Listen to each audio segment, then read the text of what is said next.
not watching everything, it means nothing. The large print giveth, and the small print taketh away. You, sir, are a geek. You guys are talking about Baylor from Tough Enough, right?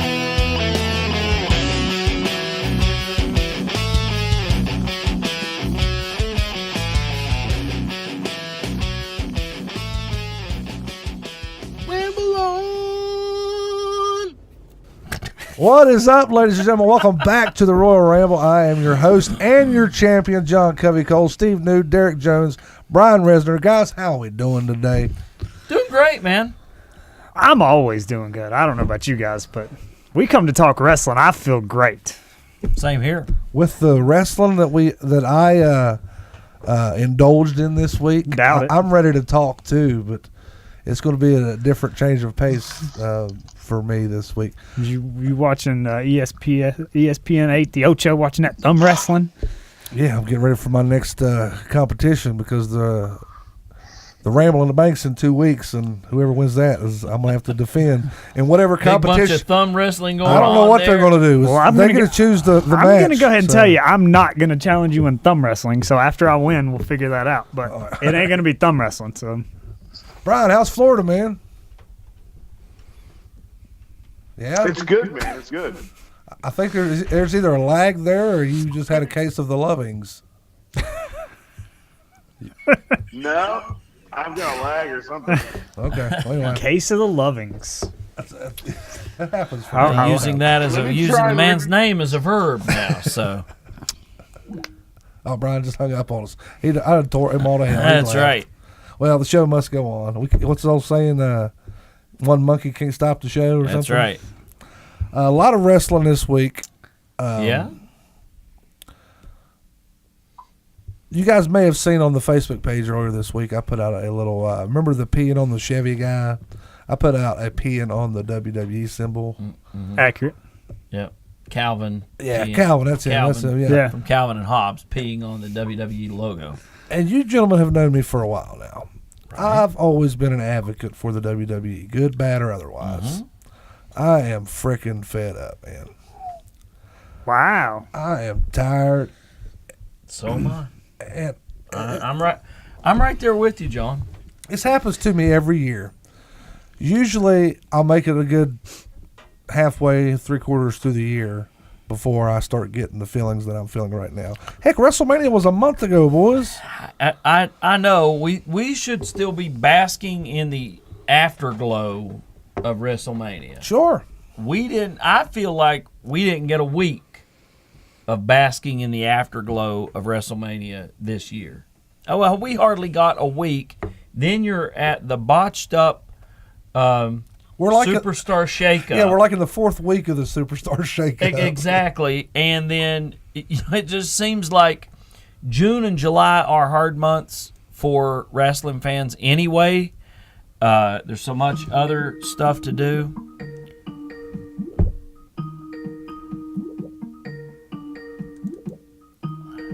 Need some help over there? No, I'm just trying to find my button. There it is. Performance issues, John. Don't worry about me, guys. You just, Brian, what's wrong with you over there? All right, am I doing better now? Yes, no lag. Okay, great. Sorry about that, you're guys. But anyway, John, to make your point, June and July are hard enough months for wrestling fans, and you kind of only have the SummerSlam to look forward to, and you always hope that they do some stuff in July that builds up to a good SummerSlam. And man, I'm just not feeling it this year. Even the Money in the Bank match, I can't remember who all was in it right off, but that's how. Well, it's because they didn't make a big deal. That was nothing. I mean, you tuned in one week and they had like 4 superstars. Already there. You don't know how they got there. You don't know what their qualifications were. You don't know what put them there. So here's the great thing about the show, John. This isn't Let's Talk WWE. This is the Royal Ramble. That's true. And we are a wrestling show by the fans for the fans. That's right. Which means you can be a fan of wrestling, not know squat about the WWE, and still enjoy this show when I have something to say. Well, that being said, Derek, I'm going to doing go better. ahead. You have been. I yeah. have Steve is all about MLW now because that show is hot right now. Yes, I saw the MLW show in New York. Made a believer. Jason Heiser on Facebook here, Steve. He says, Steve, is that the cup from the Game of Thrones? That's funny. I wish, because that means that Amelia Clark's lips would have been on this cup. Hey now. Or it would have been my luck that it would have been some grip or something technician dude. I'm going to jump into with what you're talking about. Usually, Derek, I'll bash you and say that I don't have time to watch all this other wrestling. But I'm going to tell you right now, this is what's going to happen with John Cody Cole next week. I made a vow. Right. I made a vow It's serious. last night. For the next week, I'm not watching 1 minute of WWE TV. I'm going to take this time. I'm going to watch MLW. I'm going to watch some Ring of Honor. I'm going to watch some New Japan. I know they got some stuff. Chris Jericho's got a title match coming up here in about a month. But I'm going to indulge in other wrestling because I miss good wrestling. And it's not so much the talent on WWE because the talent's there.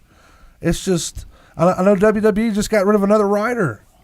And that's the problem. I think we might have been Brian alluded to it last week on the show. That's the problem. There's too many writers in WWE. They need to have a booker in WWE that books. I'm hoping and praying to God that when XFL takes off, Vince McMahon goes off and does that. I'm going to tell you, Brian's going to disagree with you because that's not what he said. Brian wants more writers, less booking. Yeah, that wasn't me because I'm not an old school booker kind of guy. Well, I am an old school booker kind of guy, and you need one guy who's got sense with the book. Preferably a son of a plumber. That's what it's preferably a chubby son of a plumber with the book, and then get the doggone writers out of it. Because you know where that fails, Brian? What angle was it this week where one of the guys, Lars Sullivan, came up on Truth, Matt Hardy? To your point, to show you why you're wrong, Rez, Matt Hardy looks over Truth's shoulder and goes, "Oh my God, there he is." If that wasn't the worst acting on television this week, I don't Matt know. Hardy's fault. Brian, Why did Matt deliver that like that? because he's I mean, probably tired Because of the they're not WWE actors, stuff. and you need to have a guy with the book, preferably the chubby son of a plumber, and then turn these guys and gals loose to cut promos. I realize it's the PG era, and I realize it's a publicly traded corporation now, but doggone it, there is no spontaneity in the WWE anymore. All right, hold on, guys. All right, first of all, first things first, the chubby son of a plumber's dead. I hate to break it to you. Listen, But Daddy. the chubby son of a plumber is dead.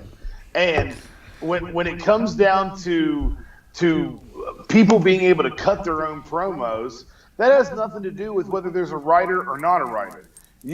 I think that there's a big confusion there. Like all of a sudden, if there was a booker, then there would be all these great things happening. Let's remember, Bill Watts was a booker. Kevin Sullivan was a booker. Right? They And they some turned terrible those shit guys going on, loose. too. All they told them was, this is going to be your program for the next 4 weeks. and this is where you're going. and Get this is there.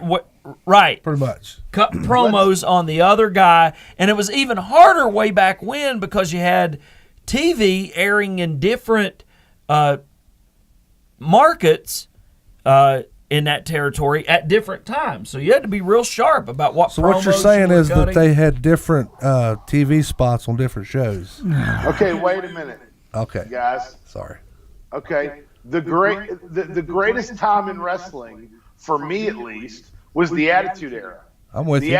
The Attitude Era had a team of writers, and they still allowed the wrestlers to be who they were, create their own vibe, and they just rode along with it. Okay, Brian, I'm going to say this. I'll agree with you. I would be okay with them having writers.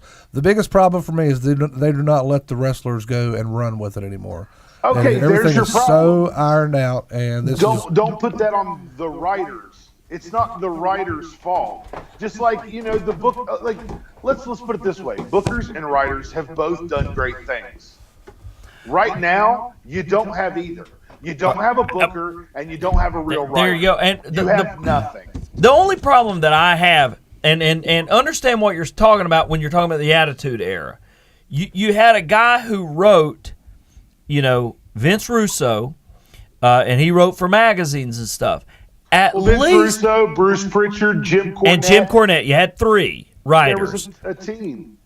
But Pritchard and Cornette both had a wrestling background, and Vince Russo, bless his heart, at least had been around wrestling long enough to where he understood angles and how you built somebody up and how you built a rivalry. He was just flying by the seat of his pants. He'd only been there for 2 years. Right. But he had written for WWF Magazine. But you had Pritchard, who had been around the wrestling business for a long time, and Cornette, who'd been around Watts and Dusty and all those guys, and then he was really close. I didn't know this until listening to the drive-thru the other day. Cornette was actually on the booking committee at WCW around 89, 90, 91 when Ric Flair had to book. I never knew Ric Flair was a booker. Before Ric Flair went to WWF as the real world champion, and he took Big Gold with him to the WWF. That big gold behind Brian right there? That big gold behind Brian right there, yep. Ric Flair actually headed the booking committee with Jim Cornette, Gary Hart, and Ole Anderson. I don't care what anybody says. I'm not just saying this because he's a friend of yours, but Cornette knows wrestling.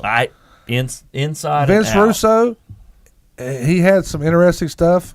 I don't think he needs to be the head of anything, but it's nice to have that guy throwing out these wild-ass ideas every now and again. And that's what Russo brought to it.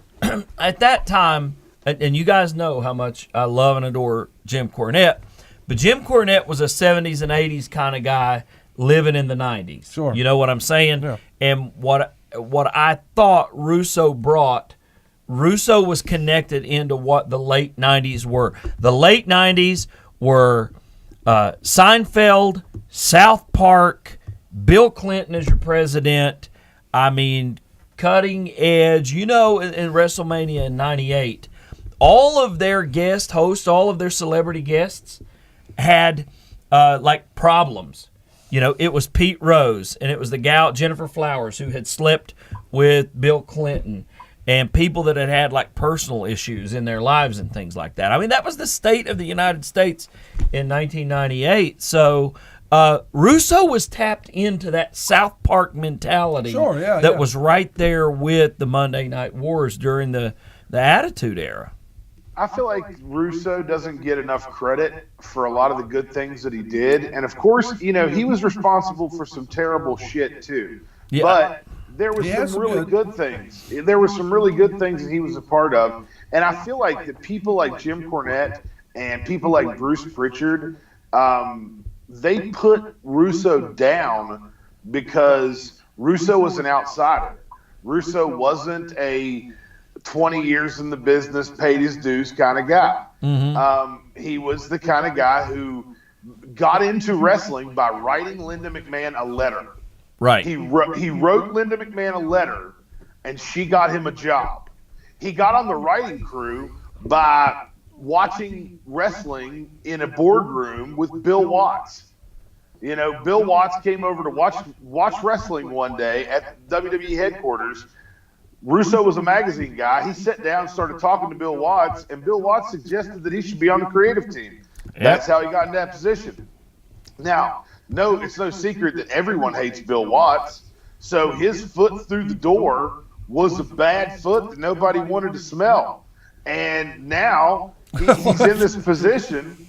He's in a writer position, and people like Jim Cornette and Bruce Pritchard, and even, I like Jim Cornette. I'm not saying I don't. But listening to Jim Cornette tell the story about how Russo didn't get him fired. Did you hear that episode? Mm-hmm. Did that not sound like Russo got him freaking fired? and Jim Cornette's telling the story and telling us how he did not get him fired. But in the story, he totally got him fired. And that's why Jim Cornette dislikes him, it's why Bruce Pritchard dislikes him, is because he didn't have 20 years in the business, I and he think came in with ideas that really made something happen. I think what happened. I think Cornette hates him for a lot more than that. And we don't. We can get back on task, John. Cornette hates him. The reason why I hate Russo is what he did to WCW. When crap. he and Ed Ferreira came in, because WCW, NWA and WCW were always my first loves, and they always will be my first loves in wrestling. And so they had a chance to save it there. You know, Hulk Hogan did a lot of damage by refusing to do the job to Sting, you know, and Vince Russo. Those two guys pretty much killed. When Vince Russo came in, that's when I stopped watching WCW. When When Vince Russo came into WCW, WCW was literally already on fire, in the water, sinking. I mean, it was. Yeah, they were swirling the drain. Yeah, they were screwed up when Vince Russo walked through the door. Then you bring in somebody like Vince Russo to fix your problem, yet you always keep these chains on him. So you keep chaining him back. Now, do you want Vince Russo or do you not want Vince Russo? Because we've seen when you go whole hog Vince Russo. I don't want Vince Russo. But That would have been. What I'm talking I about wouldn't is have wanted. I wouldn't have wanted Eric Bischoff. Anyway, sorry, John. We're taking it side. We're rambling a lot. What I'm saying is, with WCW, they had the chains on him. They wanted Russo, but then they didn't want Russo. They needed to pick one or the other. The going back and forth with Eric Bischoff and you got Eric Bischoff, and you got Vince Russo, then you got Eric Bischoff, and you got Vince Russo. WCW sunk their own ship. They didn't stay with one captain. If they'd have had one captain, who knows? Either one of them may have turned the ship around. But you can't do it when you're not giving anyone the wheel, and you're just letting the ship go under, regardless of keep switching back and forth. And that's what happens when a large multinational corporation like AOL Time Warner owns a wrestling company instead of it being a small privately held corporation like WWF. But anyway, we've been here 20 minutes, guys. We haven't even started with our pros and cons, but that's okay because we had some stuff to talk about. Honestly, the topic you guys are on, I was trying to hold back because I could jump in there and we could talk for another 30 minutes about that alone. Easy. If I had to pick one booker, writer, whatever you want to call it, and it come down to Jim Cornette, Eric Bischoff, or Vince Russo. Eric Bischoff. Other than the NWO, though, Brian, what did Eric Bischoff give us, man? Everything. What? Give us the cruiserweights. He was, that was cool. Far into WCW before the NWO ever come around, and it was continually growing and growing. Give us the cruiserweights. He gave you reality wrestling. The only thing that Eric Bischoff screwed Typhoon? up, Yeah. Shark. The only thing that Eric Bischoff ever screwed up was TNA, and he actually did not give us the Shark or the Dungeon of Doom whatsoever. That was your homie, the plumber. That was the son of a plumber that gave you the Dungeon of Doom. That's because I was on my way back up to New York City. I was worried about. Dusty Rhodes also gave you the Shockmaster, baby. The Shockmaster came from the son of The a Dungeon plumber. of Doom was horrible. Shockmaster would have worked if he wouldn't have And you failed. know what? That was a booker. A booker gave that to you, fellas.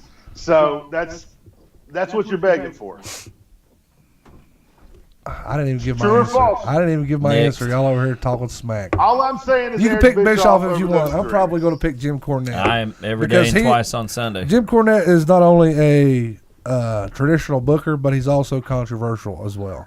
And I love Jim Cornette too, but if you look at the stats, Smoky Mountain Wrestling nor Ohio Valley ever reached the heights of WCW. They didn't have the platform that WCW had, Brian. You can't compare that. Did.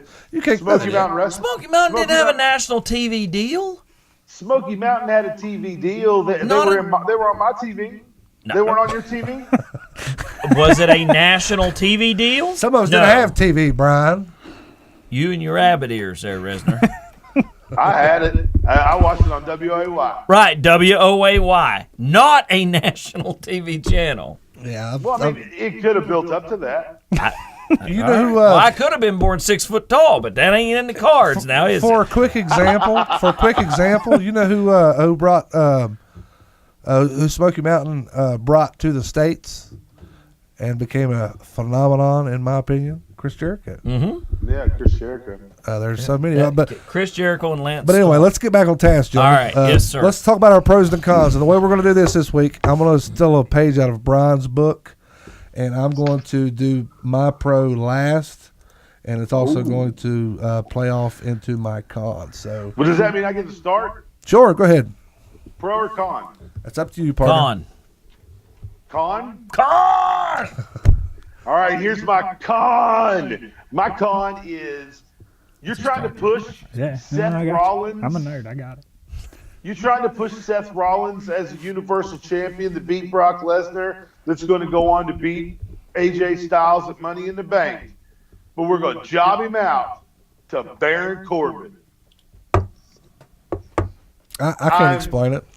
I don't understand it. You go give Baron Corbin a clean win over the Universal Champion.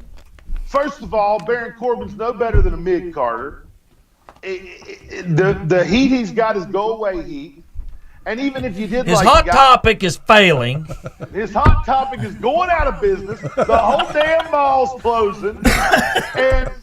And Baron Corbin beating Seth Rollins made 0 sense whatsoever. Like, I don't understand this whole push behind Baron Corbin at all. I don't understand why you do your champion that way. I don't even dislike Baron Corbin that much. I think his finishing move is awesome. I love the fact that everybody hates him. But I ain't going to put him over Seth Rollins in the middle of the ring. 3 weeks after beating Brock Lesnar. Oh, here's a question. Okay, Seth's there every week, and we all griped about how Brock didn't show up very much. You think Brock Lesnar would have jobbed to Baron Corbin on Monday Night Raw? Brock Lesnar would have taken somebody's head off, Booker, Ryder, Indian Chief, if they had suggested you're going job to Baron Corbin on Monday. Brock Lesnar hasn't jobbed on Monday Night Raw in years. Right? Yes. Years. Champion or not champion. He's not going to come and lay down for anybody on Monday Night Raw. If you're going to beat Brock Lesnar, you're going to do it at pay-per-view. And that's the way it should be with Seth Rollins. It's an excellent... The only time your world champion, universal champion should compete on Monday Night Raw is in some outlandish tag team match where he is coming to help someone and save the day. Other than that, they used to do it with Cena. Right. He should make the appearance. He should cut the promos. He should not compete. I disagree. I like to see my champion. I like to see my champion defend his title on regular old TV. Why are you going to give something away that you ought to be selling? Well, I mean, yeah, but the way pay-per-view buys aren't really a thing much anymore, especially with WWE. Well, let me go on both sides there. I'll go on both of your sides there and say when my world champion defends his title or competes, period, on Monday Night Raw, it should be built like the biggest fight of the year. Like, this is so big. Like, kind of like when they did Hollywood Hogan and Goldberg in WCW. And Hogan. Yeah. Yeah. Yeah. Exactly like that. That was good. Good. I mean, it was built up to a level where you were like, oh, man, this is the real thing. Like, I don't know, man. I just don't understand how you're going to job your champion out. It makes no sense. And it makes no sense that everybody in the WWE has to be on the same level. Nobody can be unstoppable. Nobody. You missed the opening of the show, Brian, because of the technical problems we were having there. But I'm fed up with WWE. I'm not watching WWE this week. I'm going to watch other stuff. I heard you say that. Okay, actually. well, and I hate to be that way because you know me. I'm a WWE guy. I always have been. But I'm fed up, man. It don't make any sense. That's a prime example right there. Next con. Okay, go ahead. What the WWE has done to the Revival since WrestleMania and just before WrestleMania is criminal. What was that cream the Usos give them? Usi cream? Usi? What was it? Usi Hot. Usi Hot. Usi Hot. I would look Vince McMahon in his ugly old face and I would tell him, I ain't doing that. I ain't shaving another man's back in a towel. And I ain't putting Usi Hot in my drawers and scooting around on the floor. Fire me. You know, legally speaking, I know where that puts them. If they end up getting fired for cause, then It's not like they can go out and draw unemployment. They're going to be contractually unable to wrestle. Right. I swear to God, I'd get fired. I'd put a mask on. I'd go to MLW and I'd wrestle under a mask before I would let Vince McMahon That brings me to another embarrass me. question. It is criminal. And the only reason why they waived big contracts at these guys, I read the backstory today. They waived big $500,000 contracts in front of the Revival, and the Revival politely said, "No, we're going to go elsewhere." And for people who say that they're not afraid of the cons and Triple H's little, comment at the Hall of Fame, they sure are acting like they're afraid of the cons. Tell me this though. Why in the world? This is why I still think John Moxley is affiliated with the WWE. Why would he get such a sweetheart send-off and then they do crap like this to the Revival? It's been reported that Gallows and Anderson wants out. How come they're not getting crap storylines? At least the Revival's being buzzed. Because they're all trying to get out of their contract. He fulfilled his obligations. He stepped away. He didn't resign. The rest of them are trying to get out. Right. But Now. Gallows and Anderson, they've asked for their release. Gallows and supposedly. Anderson have done nothing but get shit on since they showed up. Right. And you they haven't have even not- hardly seen them. And yeah, they've been They've on been house buried. shows. I mean, and I guess the choice for talent is go out and get Uzi Hot putting you draws, or don't even bother. I thought the Revival re-signed. No, they rejected Well, I hear 'em. $500,000 each contracts.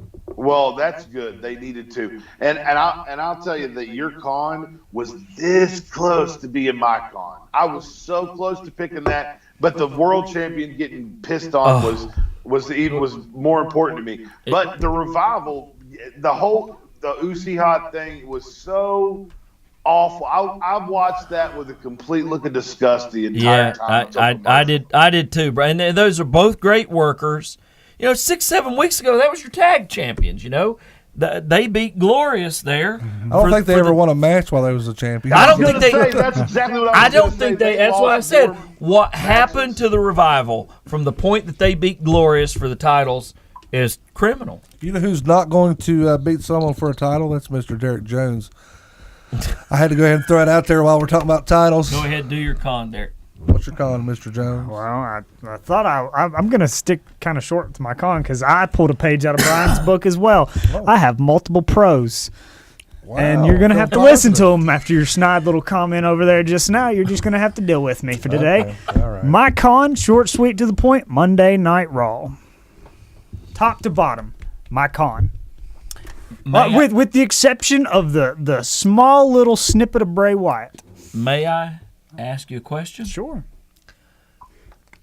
Was it not awful that, as we've talked for weeks about the glut of talent, they bring freaking SmackDown wrestlers to Raw and glut it up even further? You got guys that we haven't even seen in months who are supposedly part of the Superstar shakeup. I have no idea who's on. Did you guys see where roster. Tyler Breeze is going back to NXT?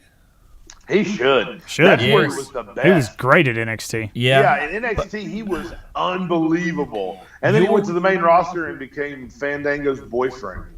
Right. not that there's anything wrong Mojo with Rawley that. was on It's- Raw, did his promo, his comeback promo, but it was cut from the show. Who cares? Anyway, I agree with you. Your con was almost my con, and I'm sitting here thinking you've got a glut of talent, and Vince is out there patting himself on the back in Cincinnati, talking about what a genius he is for this wild card rule. And the wild card thing would work if you didn't just have or always do the Superstar shakeup. If the shakeup wasn't a thing, the wild card thing would be interesting. But it's not because you did it wrong. I've got the solution to all of it. You have certain belts. You have one world champion. You have an intercontinental champion. You have a U.S. champion. One champion, Derek. You have a cruiserweight champion. You got one set of tag champions and women's tag champions, and those champions should compete. If you're going to have them compete, I don't like world champions competing on television, but that's just a funny thing for me.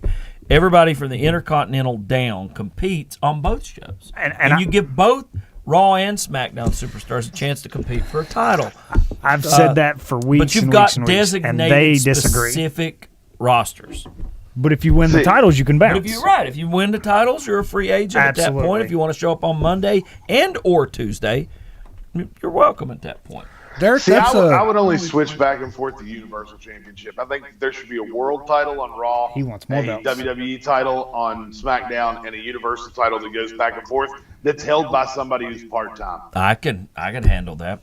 I don't have any problem with that idea. See, I like my big belt on Raw to be the IC belt, my big belt on SmackDown to be the US title. belt. and then have one. One world champion. All right. Makes sense.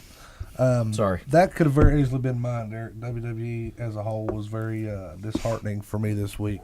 It's bad. SmackDown wasn't bad. SmackDown was better than Raw. I will give you SmackDown that. was better than Raw. It didn't have anything to live up to. But so help me, there is that same wild card rule. Now the Usos match was good. Mm-hmm. You know, the Usos match. I didn't like Goatface and Goatface 2 winning the belts.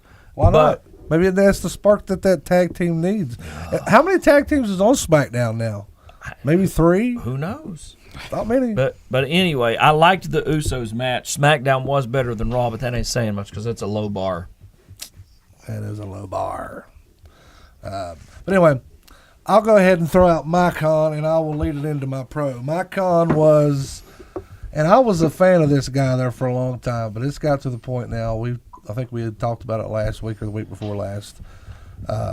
Sami Zayn's been hot fire for the last couple weeks since he's been back. Do you guys agree? Oh, he's been hot something. Good promos. Good promos. Good promos. I disagree. I despise the whole sociology, psychology that he... Whatever Sally Struthers correspondence course Sami Zayn took while he was off being injured, I wished he'd have just done something else. Well, I love you, Steve, but this is one of the few times we're going to disagree. All right. I've really enjoyed them. And then you have, of all people, Braun Strowman come out and scare him and run him off and just why Braun Strowman? I mean, he would. He would scare me, but of all people, Braun Strowman? I mean, Sami Zayn is hot right now. He's getting so much heat from the crowd. And I know they're still trying to get Braun Strowman back to the level that they want him I think it's that at. psychology. I think if you want to paint Sami Zayn as a weasel, I think that's a weasel move. Okay, little chicken shit heel, Rowan. Yeah. Fair enough. I just wasn't a fan of it because They really missed an opportunity too when they put Sami Zayn in the dumpster, and then the dumpster was getting dumped. Somebody, Corey, Michael Cole, somebody should have said, "There's a human being in there." Why they didn't do that, I don't know, but it was a perfect time to do it. You're right. yeah. See, I forgot about the dumpster spot. I mean, that was silly. And then the next night, this is going to lead to my pro. They kind of redeemed themselves and put Sami Zayn in the triple threat championship match with Kofi Kingston and AJ Styles. Well, at least they didn't pick up. At least Braun didn't pick the dumpster up himself and throw it into the back of a truck. That's next week. That's next And week. then stomp the truck and roll it down a hill. Yeah. At least they didn't do that, so Yeah. I was okay with it. I thought Sammy got redeemed on He did. SmackDown I was very adamant on my con this week, and I decided to keep it the same. That's good. But whenever he moved on and was in the championship match, I was like, okay, Yeah. appreciate that. But that's my pro of the week. Steve, what's your pro of the week? My pro of the week is it's a women's tag team. Yeah. Wait, Yes. your pro of the week, you were telling your con of the week. Yes, and And it then he led to my transitioned. pro was that Your pro was the SmackDown match? yes, my pro was that Sami Zayn got redeemed, so to speak, and got put in Follow the along, championship Resner. match. He said his pro and his con would be related. Okay, got it. All right. You with us? I'm with you. Sorry. We're doing a wrestling show here called the Royal Ramble, Brian. So This is the Royal Ramble? this is the Royal This is the Ramble. one. Feel free I'm to on the join. Royal You Ramble? are on the Royal Ramble. And we don't have 15 champions like some people like. We got one champion around these parts. Just one. Right, Derek? He did the beard scratch. Anyway, Steve New, what's your pro, my friend? My pro this week is the one thing I think WWE is doing well, Sasha and Bayley notwithstanding, is the women's tag team champions and the women's tag team division. My pro this week is Asuka and Kairi Sane. And the fact that they now have Paige as a manager. Paige is a great talker. Asuka and other gal, not great talkers. No so speak English. Sorry. That's okay. We're not politically correct for those of you who are first-time viewers. But anyway, I love that team up, and it was Mandy Rose and Sonya Deville. Did you know Paige is also a movie star? Yes. Okay, I didn't know if you did that. I knew that. I've heard that. No firsthand knowledge. I don't know that it's a movie star, so to say. I don't think there was a short film. Hey, easy that's there. short. How short? She had her own movie. I mean, Well, I don't know that there was a crew involved filming that sucker. No, there was a lot of people. There was a lot of people. What about the movie made about her life? She Oh wasn't yeah, in that was a thing too. That was a thing Right, too. right. So anyway, I like that tag team. I like the fact that they've paired them with Paige, who I loved before Alexa Bliss. She was my favorite, and I like what they're doing with that. How do you feel about the Iconics, Steve? Iconic. There it is. For the same weasel reason. See, I think Sami Zayn's got legit heat. Even That's though why I don't like him. That's why I like him. It's he's got legitimate legit heel heat. I think the Iconics, in a sort of Australian Kardashian kind of way, have legit heat. They do as speak tag- English. Australian English, but yes, English nonetheless. Now, my friend Ben Cliff, speaking of, that's proper. That's the Queen's Speaking English of Ben right Cliff, there. before we move on to Derek and his pro, I want you to let Ben Cliff know. Oh, yeah. What you told me You'll before be the show happy started. to know that I spent today waiting for court watching Nigel McGuinness matches. AKA Desmond Wolfe. Yes, a.k.a. Desmond Wolfe. What about And the documentary? I haven't seen the documentary yet, but I thought I'm not going to come here and get cussed like Covey Cole did last week. Man, they was ripping me alive Yeah, last that's right. week. So, I'm just jealous because they ain't the champ. Oh, but and I didn't see the documentary like in full on YouTube, but I did have enough time and opportunity to watch Desmond Storm matches, Desmond Wolfe. or Desmond Wolfe rather, and Nigel McGuinness matches. The Daniel Bryan match was like, here is everything today. That was like up here. I mean, it was like, I hate to even say this kind of stuff. It was like Ric Flair, Ricky Steamboat like type good. Wow, really? I thought so. I mean that guy Nigel McGuinness. I think, and then I read some more of his story with the hepatitis B and C. C. That's yes in Spanish.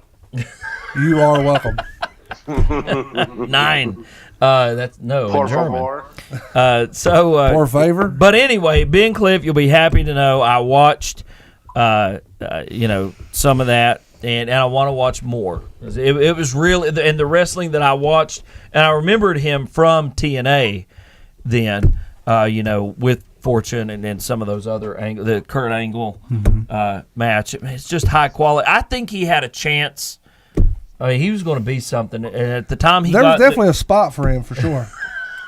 I ain't Don't let taking him the sucker bait you in. yet because it hasn't come up organically. When one of these two say it, I'm going to be on it like a duck on a June bug. I'm telling you. I've been feeding you, man. I've been feeding you. Go ahead. Derek, what's your pro? All right, so I told you I got 2 pros this week Okay. because there was a lot of good wrestling if you didn't watch WWE. Well, next week I'm gonna be on there with you, buddy. You need to be on there. You need to watch Ring of Honor. You need to watch New Japan. You need to watch MLW Fusion. You can even watch your little Impact. So one of mine comes from Impact. I haven't had a pro from Impact for a long time. So Impact and House of Glory put on a special. I think it was the first one to air on the new Impact Plus, stream service that they're starting to offer now. They got their own little knockoff network. But the production was crappy. The local talent that they used was crappy. But they had a standout match, a tag team match, that had the North, which is All Ego, Ethan Page, and Desmond Alexander versus the Radicals, Wince and Dez, and the tag match was fantastic. Hang on a second. Somebody's using the Radicals' name? The Rascals. Oh, okay. I'm sorry. The Rascals. Okay. Right. The Rascals. They're not little, but they're the Dear Rascals. Dollar. Right. Great tag team match. If you get a chance to watch it, it's Impact and House of Glory present Code Red. It was really It's like a high-end indie show with big talent. It was a different setup, a different atmosphere and environment. It was kind of neat what they were doing with the local, promotion. They had matches with each other, which was really cool. But that match alone really stands out. Okay, that's numero uno. That's What is numero your uno. second? My big one is El Fantasmo. Made his New Japan debut. Why do I know that name? Because he's a star on the UK Indies. Ben Cliff should know him for sure. Okay. He's a Canadian wrestler. He's done a lot of stuff. He had a match a few weeks ago with Pac. You want to watch a good match? That's a good match. He debuted. He's the newest member. X or 2? Pac. That's what I'm saying. X, Pac, or Tupac? Standalone Pac. Just like the chubby son of a plumber, Tupac no longer with us. Oh, yeah. Sorry, Derek. Go ahead. X-Pac only barely with us, but Yeah. He got his It dog, won't be though. long. right. He's clean supposedly these days. So- he so- looked good last time I saw him. So El Fantasma made his New Japan Pro Wrestling debut, tag teamed with Tajiri Ishimori against Will Ospreay and Dragon Lee. I hate to interrupt you, Derek, but I'm not real familiar with New Japan. Tajiri Ishimori. Ishimori. Is that Tajiri? No. Okay. Ishimori. Just stick with Ishimori. Don't Okay. worry about the first part Okay, of it. gotcha. He had a Ishimori. great match Yeah. at New Japan Ring of Honor. Yeah. Man, Yeah, I tell you, he's- that guy had a heck of a match. Yeah. Yeah, good stuff, huh? Yeah. Good stuff. Man, I can't wait to check it out. So that's a great match. And the best part about it is you got these 4 guys, and they're very known for something, but they're getting ready to start building into Best of the Super Juniors in New Japan Pro Wrestling. And I always recommend that if you really want to get into New Japan Pro Wrestling, that's kind of where you start. You watch that tournament because it will show you some of the best in and out of ring abilities you'll ever seen. Well, there's been a few guys that I've seen that I didn't know who they were, but they popped up in my news feed, and I was like, who's this guy? Will Ospreay was one of them. Mm-hmm. Zack Sabre Jr. was one of them. I was like, who are these cats? Right. So you got Ospreay, Sabre Jr., Ishimori. You're going to look at Dragon Lee. You're probably going to see Jonathan Gresham. I mean, you're going to see some of the best talent in the world in this tournament. Nice. Marty Scurll.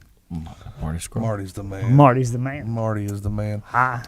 Look, guys, that live show, that live at the Garden, Yeah. it made a believer out of me of New Japan and Ring of Honor, and I'm gonna figure out a way to get to watch it some more. Maybe with the Fight app or Yeah. something like that, I can watch some more. But made a Watch believer out of wrestling. me, dude. Watch wrestling.co. Yeah, that's where I get my New Japan stuff. I mean, That's where I watch it all. I even watch Raw and SmackDown when I fall asleep during them later on watchwrestling.co. You just had a hard time with that sentence, didn't you, buddy? He said, that's when I watched him fall asleep later. When I'm watching Raw and I fall asleep and I wake up Brian's the next had a morning, I'm long like, day. what happened? Like Brian mowed the grass. I think that before heat's work getting to or you down there, something. brother. That heat's working on him. What's your pro of the week, my friend?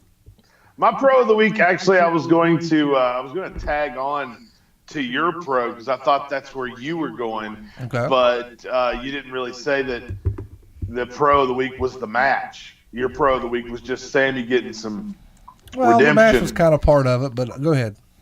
The match was my pro. Seeing AJ Styles, Kofi Kingston, and Sami Zayn in a triple threat on SmackDown, that was a great match. Correct me if I'm wrong, real quick though. I'm gonna interrupt you for 1 second. I'm asking all you guys this. Did you feel any kind of way that AJ Styles was one of the wild cards to SmackDown this week, considering he's been with SmackDown since he come there up until 3 weeks ago? I thought I didn't like the wild card thing at That all. was silly. AJ is a way to boost ratings before they jump to Fox. That's exactly right. Should have left him there to begin with then. And you know what was really did anyone find it funny that Kofi Kingston was like, "This is the house that AJ Styles built." That was great. Yeah.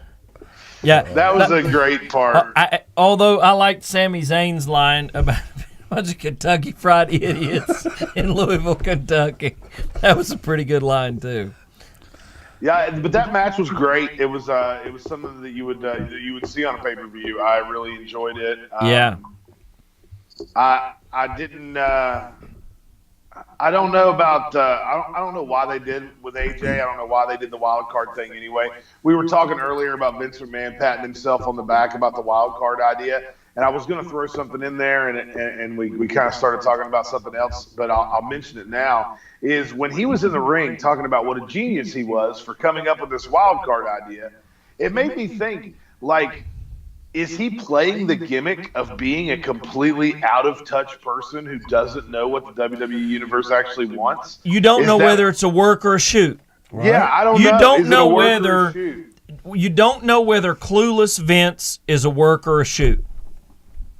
Yeah, At this point, I ain't got no idea whether somebody's telling him. And that's the beautiful thing for him about wrestling. He can always say, "Huh, I was just working." Right. I was just working. Well, I tell you what, that's a heck of a work right That's there, a heck Vince. of a If you're work. trying to look like you know two things about pro wrestling, jack and squat, neither of which is helpful to the sport, then you're doing a heck of a job, pal.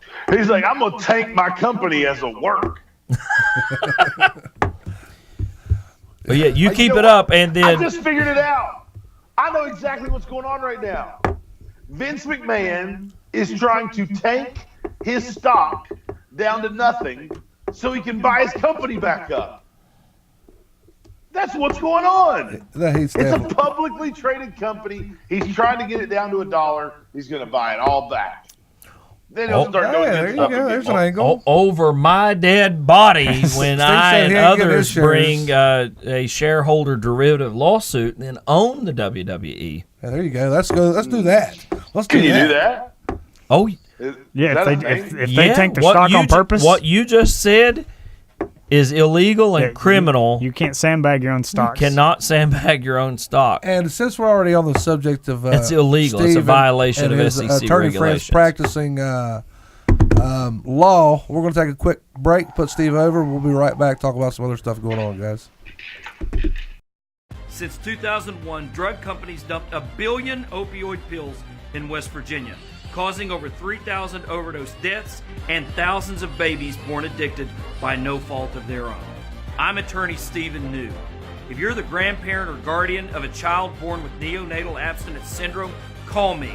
I'll help you seek just compensation.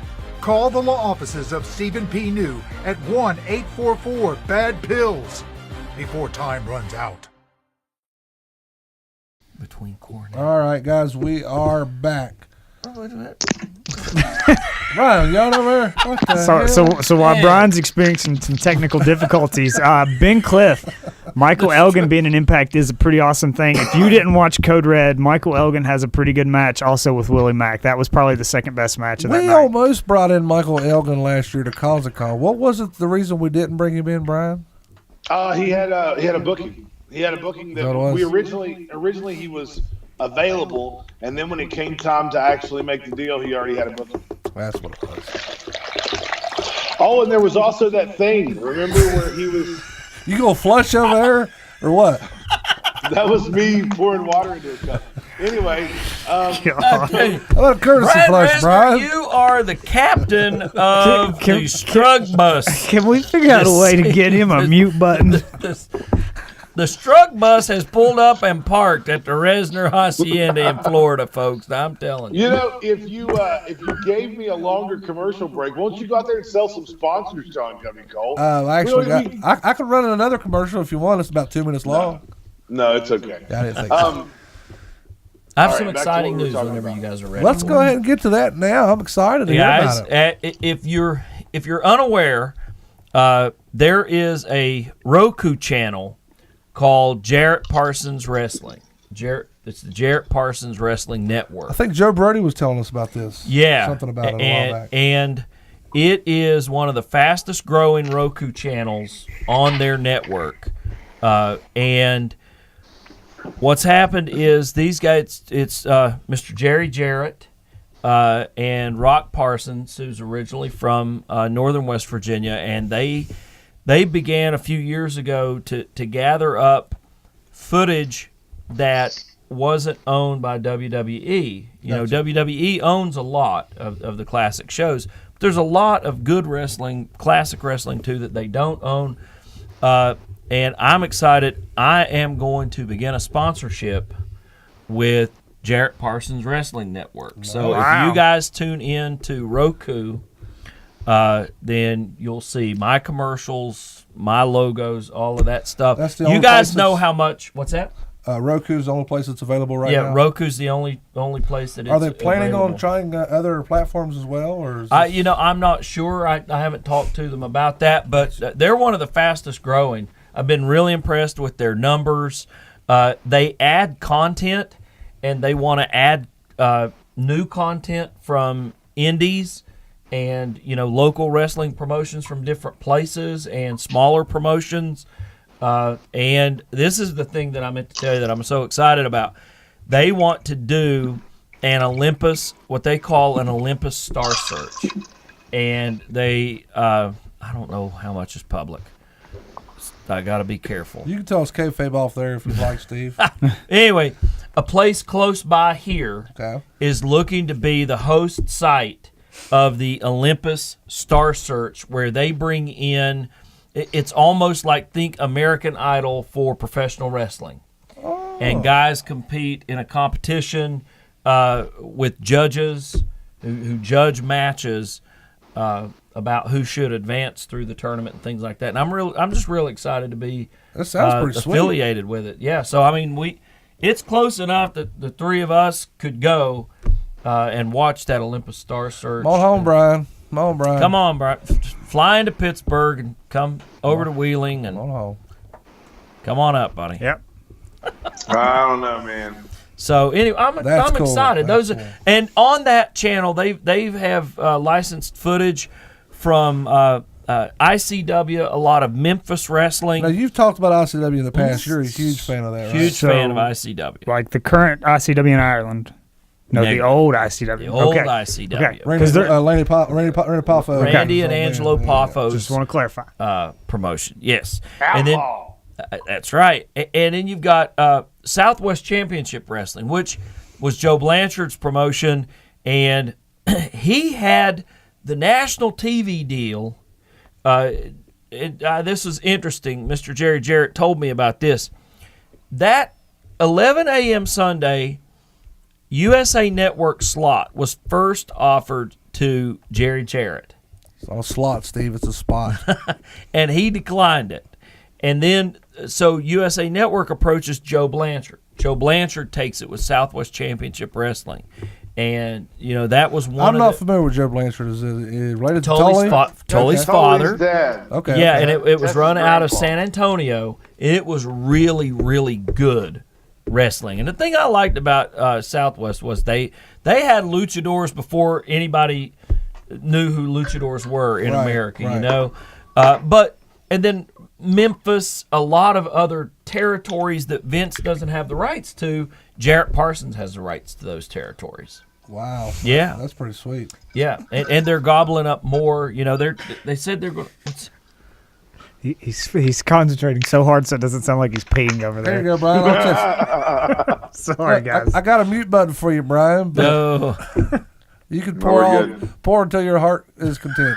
We're good. I'm full. anyway, I'm excited about That's that. cool. I'm That's really probably into too much Yeah. with wrestling. I do this show. No such thing. I sponsor Cornette's podcast. I ASW. sponsor ASW. We had a great show down there last week. By the way, it was That was the fan appreciation That was the show, fan right? appreciation show, and it was the continuation of the tournament for the vacant ASW Heavyweight Championship. It was a really good That time. title is pretty prestigious, but you know what other title is prestigious, Derek? See, let's Derek ignore him. Jones? See, Ben Cliff's talking about the ICW that's the secondary that I was talking about. I like to watch them. They've got a lot of good talent coming out of there, with the exception of Grotto. Not a big fan of Grotto. What's Sagrada, up? I've heard of him. Man, channel? Grotto's. I have to watch them on the internet. I have no clue because they're strictly, Ireland, Scotland based. I got You you. know, you why got to I dig can't for watch this one. that?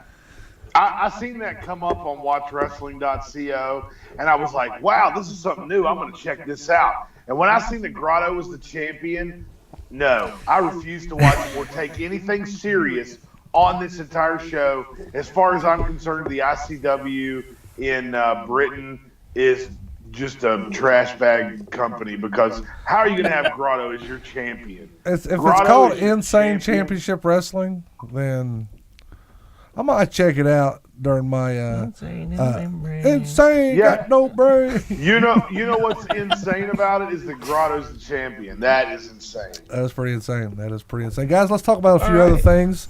We've been here an hour and we haven't even got to our weekly topic yet. We actually That's rambled all right. this week. We was rambling this week, surely boys. did. I'm sorry I took a side. Wait, I was going to mention the thing that got over the most at the ASW show, and now I'm getting cut off. That's what producers do to people. They cut people off.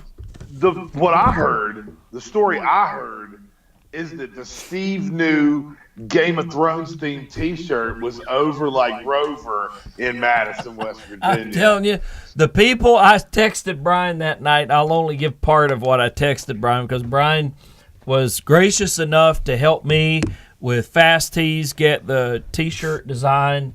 It had the new law office logo on the front and then a Game of Thrones themed thing on the back for my law office. They descended like hordes of locusts. I happened to put on Gary's fan page for ASW early in the day that I'd have free merch there. Buddy, they saw me walk in with the two big boxes.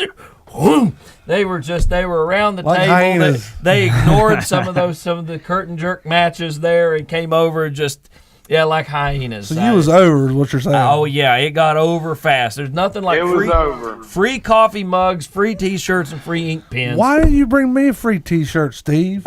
Oh wait, you did. When you went to WrestleCon, you did. That's right. No, I forgot. I'm going to. And Brian and I. He's about to do a black version of the shirt, which is going to be even hotter than the first one. Right. And it's going to be limited edition, and you'll probably get one, John, if you're nice. Yeah. He ain't getting one. Yep. Anyway, I'm gonna put a new order in. I'll have T-shirts for everybody, and I've been telling everybody on Twitter and everywhere, just send me that. Send me your address. I see you say a thing out there about that, but I didn't know what it was about. That's pretty cool, man. Yeah, it was a lot of fun. But Brian's right though. The ASW, I showed up.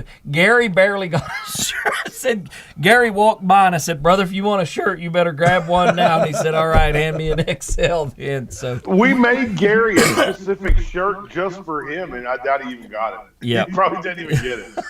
No, he got I took the large black and he got the XL. So it's the large print giveth. The large print giveth and the small print taketh away. A friend of mine told me that one time. That's right. You, sir, are an idiot. You, sir, are an idiot. Thanks, Rich Quick. Well, it's only because you were talking about Maven from Tough Enough, right? Yeah. God, it's all about content, right, Derek? Right. Content. Ramble We totally just run our intro. That's great. right. Only thing missing was the music. I can sing it for you if you want, That's Derek. not. Yeah, it's not. Fun's over. Let's just move on. Brian, it was reported that there may be a 1-year no-compete clause on Eli Drake's contract with Impact Wrestling. Is that That's what I'd thing? have done. A whole year? That's what I'd have done if I'd have signed it. I think he can challenge the length of that. I think 90 days, maybe 120, you're all right. I don't think that you get to block somebody out of their chosen profession for a year. I think how that do a you court, keep somebody from working for a whole year? They don't keep you from working. They keep you from working with certain companies for a year. I would have The ones that'll pay you good? Yeah. I would have to see the no compete to know. Like I have a 2-year no compete clause in my solar contract where I cannot work for another solar company for 2 years after I leave the company that I'm with now.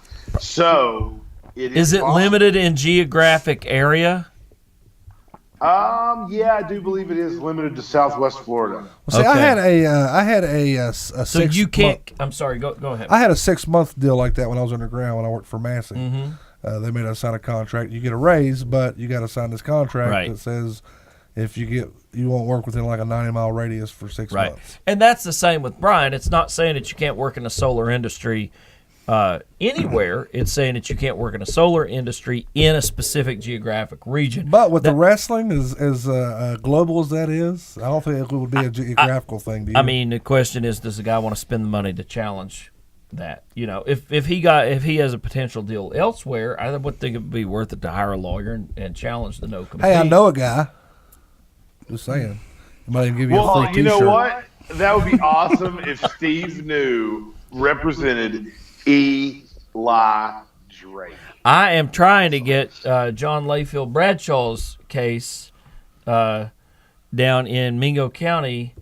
I said it wrong. John Bradshaw Layfield's case in Mingo County because, speaking of Massey Energy, Don Blankenship sued JBL and a bunch of other people in Mingo County Circuit Court for besmirching him prior during. Can you believe this guy had the nerve to run for some sort of office and was surprised when he didn't win in West Virginia? Or surprised when people said bad things about him, So Cornette's trying to get me to represent JBL right now. To be honest, I was surprised he didn't win. Really? You think West Virginians are that naive, Brian? I do believe that they're that dumb. I mean, we voted for Jim Justice. Jim Justice is our governor. Hey, you done left. You got to take that "we" out your mouth, pal. Okay, we don't get political. He said, "Okay, cool." Listen, without getting political, like Brian, I thought Blankenship would win or be a lot more competitive than he was. Honestly, I did He too. only won 4 counties of 55. Honestly, I did too. I'm Senate just giving my buddy there a hard time. I really did too, because people tend to navigate towards something they know, and people in West Virginia know Don Blankenship, whether it's good or bad or Southern otherwise. West Virginia, they do. Well, The Eastern Panhandle. we just have a really, really long. Oh, history. a long what? Oh, okay. We have a really long history of voting for heels.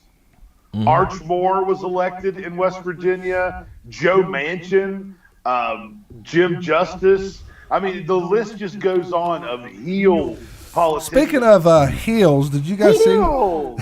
Did you guys see where Leo Rush reportedly turned down $300,000 a year by the WWE, and he wanted them to double it? It was also reported that he's asked for his release multiple times since then. Was it $300 a year or was it $300 for 5 years total? I think it was $300 a year. Because I read $300 for 5 years total. Maybe it was. If that was the case, then I don't think that. I don't. I read that too, Derek. That doesn't even sound even remotely right.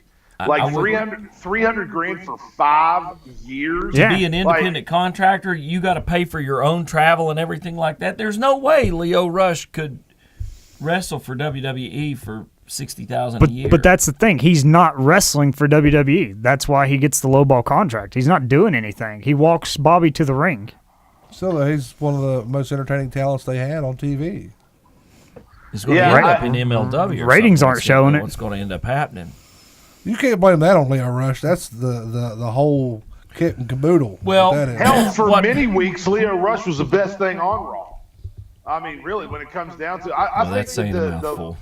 I think the train of dissing on Leo Rush. I got into a big thing on Cult of Kayfabe. I don't know if you guys are familiar with Cult of Kayfabe, but I go on there. No, I was fans of those, but whenever they tried to charge me to post our show on their page, I told them to go themselves. You know what? They still let me post our show on there. Maybe because you got prettier hair than I got. I don't know. That's right. I heard this week part of the big news was that Leo Rush had legit heat backstage. Yeah, I've seen that. For not carrying the veterans bags and things like that. So I don't know how I feel about that. What's that? That's what my argument in Cult of Kayfabe was about. There was some guy on there who was a wrestler, and he was like, Leo Rush needs to have respect, and he needs to carry his own bags, or he needs to carry the veterans' bags. He was like, and I would love to make $300,000 in the WWE. I'm like, I bet you would like to make $300,000 in the WWE, but you ain't Leo Rush. I bet you would, Joey Ryan, like to make $300,000 in the WWE. Oh, dick flipping. Yeah.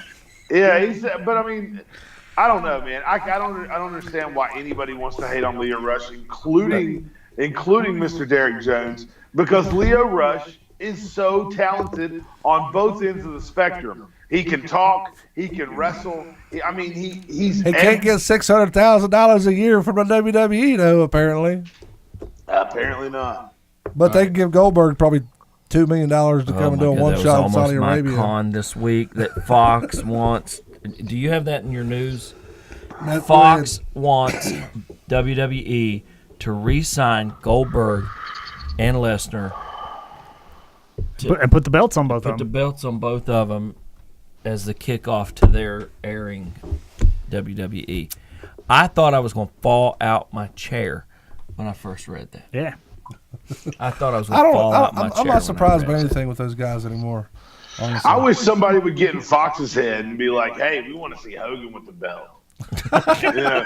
I would much rather see Hogan come back and win the belt than go. I'd rather see Hogan and Flair have the belts than Goldberg and Lesnar. I've been known to be vocal about not. And I'm wearing a Lesnar shirt. I've been known to be vocal about not being a huge fan of this gentleman anymore. But do you know what professional wrestling needs right now more than it's ever needed something? It needs CM Punk. Whether it be AEW, whether it be MLW, whether it be ASW in Madison, West Virginia. Under a mask, GTS is somebody. Gary, we're talking to you, brother. That's right.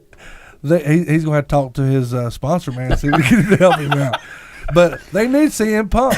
And there was rumors this week that Punk and WWE are talking. I think there's rumors every week anymore that Punk and WWE are talking. I mean, that's a regular rumor mill anymore. I think the only way CM Punk would come back to WWE is if he had creative control, and I don't think Vince will ever do that. Mm-hmm.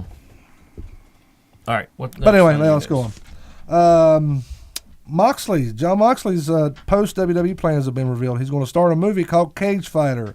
The premise of the movie is that an MMA champion loses a heavily promoted fight to a pro wrestling star, making a crossover into MMA. So that may be interesting. Is he the MMA star or the pro wrestler who comes to MMA? I don't mean to profile, but I'm guessing he's probably going to be the wrestler. He could probably play both roles, though, honestly. What's Ben Cliff talking about the King of Dong style? That's Joey Ryan. Well, Look, I know y'all ain't fans. I gotta keep you filled in. I'm a bright enough guy. I'm a bright enough guy to figure out that the King of Dong style is. I just like that you said. I really didn't think that the King of Dong style was Shinsuke Nakamura. Well, that he don't speak was, English either. Look, I'm just repaying the King of Dong style. I'm just repaying the favor for the Rockers comment last week. Like, I don't know who Sean and Marty are. How about this one, guys? Matt Morgan is now the mayor of Longwood, Florida. Have you guys heard about this? Yes. Yeah. I saw that this morning. That's pretty cool. I didn't see that. That's awesome that somebody has. Are you close to Longwood, Brian? I have no idea where Longwood's at, so maybe. Go down to the Woodline. Just go a long way. You'll find it.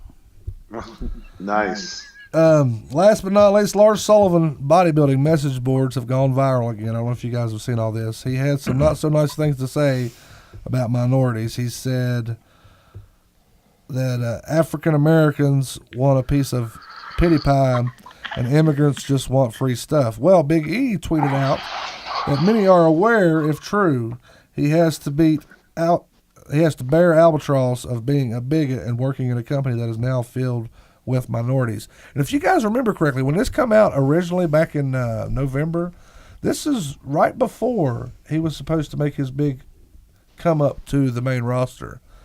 And I think his past actions is what caused him this anxiety attack, this panic attack. Well, doesn't he look like some kind of racist moron anyway? If you just look at him, you just look at the guy in his face. Let's just look at him. Let's look at him. Yeah, you don't even have to know that he said those things. You can look at that guy and tell that he sucks as a human being. Right. He's Snitsky without the good complexion. Yeah, he's like it's one of his fault. He's an ugly Gene Snitsky, and that's he's an ugly Gene Snitsky. Wow, that's saying a lot right there, fellas. Yeah. I've known a lot of pricks, but he strikes me as a cactus. Did you guys see where Mick Foley said that if the price was right, he'd come out of retirement for a Hell in a Cell match at Saudi Arabia? Oh, my goodness. I don't know why anybody wants to wrestle in Saudi Arabia. Well, I don't think it's not the point of the news article, Brian. I know, but I mean, if you'll come out of retirement, why in Saudi Arabia? The payday, man, the payday. Yeah, I was going to say, he just wants that Saudi money, blood money. I tell you what, if my stock tanks again after the Saudi Arabia match show this year, I'm suing. I'm telling you. I thought that's when it goes up. No, last dropped year tremendously. Last year we had the Fox announcement and all of the other good stuff, and it spikes, hits 100. Vince announces the Saudi Arabia show, it drops from 100 to 80. And that was Crown Jewel? Yep, that was Crown Jewel. And I'm telling you, a couple weeks ago, they reported first quarter earnings. It went from 100 back to 85. And they've announced this new Saudi Arabia show and some of the people who were wrestling. If a Saudi Arabia show costs me more stock price this year, I'm suing. It's so weird because they're making so much money over there. It seems like the stock would go up. It's the perception of it, with all of the human rights abuses and everything that goes on in Saudi Arabia. That's what really surprised me from the get-go. I'm like, do we just turn off our filter when we go to Saudi Arabia or what? Do we just stop having morals to go get a payday? Well, you know what? It's about all that big Prince money, man. That dude's dishing out $1 billion bucks on those shows. Right. That's exactly right. What can you do? Last but not least, $1 billion. And Mick wants him a slice of that pie. He said, let me get a little bit of that Saudi bread. I wonder if they speak English. Throw me off a cage.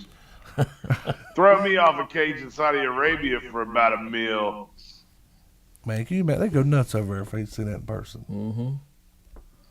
Well, they still think Yokozuna and the Ultimate Warrior are alive. Yeah, I remember they was trying to book them last year, and they're like, sorry, we don't have those guys anymore. Yeah, those guys, they quit. They're not under contract. Right. They retired. The big retirement house in the sky. Wouldn't you had to have tried to dress some people up as those superstars and just say, I swear to goodness, I'd have painted somebody up. Got Rikishi. Like, hey, Rikishi. That's him. Find you He's some just red getting stretch older. pants. That's all. He got skinny. Yeah, well, we can't get the Renegade to play the Warrior. He hung himself. So. If you were the Walmart brand of the Ultimate Warrior, wouldn't you hang yourself too, Brian? Ooh. No, I wouldn't. Probably not. That was a horrible joke. John trying to get us shut down. What next? No, I wouldn't because I don't think that anyone should commit suicide. Yeah, neither Even do I. even if they are a generic Ultimate Warrior. Walmart brands, call it as it is. Greater value. Lana believes that her body can improve WWE ratings. I would agree. Mm-hmm. She come on there. Well, there's only one way to find out, Lana. There's only one way. Or you could get with Paige, and maybe you guys can work out another movie. Here's why Lana's body won't increase WWE ratings. Okay. Because she puts it everywhere else. It needs to be exclusive to WWE, not Instagram and Twitter and everywhere else that she decides to put it. You guys want to take another commercial break? Sure. Come back for the topics. Come right back with the topics. We'll be right back, guys. Two attorneys. One location. Gavin Ward and Josh Miller. Hello, my name's Gavin Ward. I'm an attorney serving Southern West Virginia. If you need help with a real estate transaction or closing, probating an estate, a property dispute, estate planning, or bankruptcy, give us a call. We can help. Hello, I'm attorney Josh Miller. I serve Southern West Virginia. If you've been injured in a car accident or hurt on the job or charged with a crime, please come see me today. I can help. For a free consultation, call 681-207-7400. Dorsey's Hog Tails, located on U.S. Route 60 just off of Route 19 and just past Midland Trail High School. There's always something going on at Dorsey's, and you can bet that whatever it is, it's a good time. Be sure to try some of the best food in Southern West Virginia. Then, you can sharpen those billiard skills with a relaxing game of pool. Dorsey's also offers some of the best live local music in the region on most weekends. So what are you waiting for? Stop in and see what makes Dorsey's so great. That's Dorsey's Hog Tails, located on U.S. Route 60 just off of Route 19 in Hyco.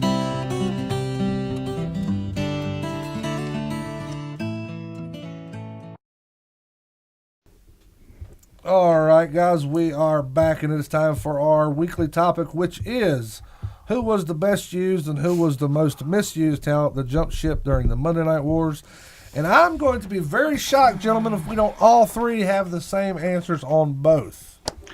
Yeah, I was going to say, can I start? Because I'm afraid everyone's going to steal mine. Go ahead, Brian. I want you to start with one of them. Don't start with both. Who was the best used talent? I want to start with misused. Okay, that's easy, but go ahead. The most misused talent in the Monday Night Wars, and I'm sure everyone has the exact same answer, Bret Hart. Bret the Hitman Hart was my choice as well.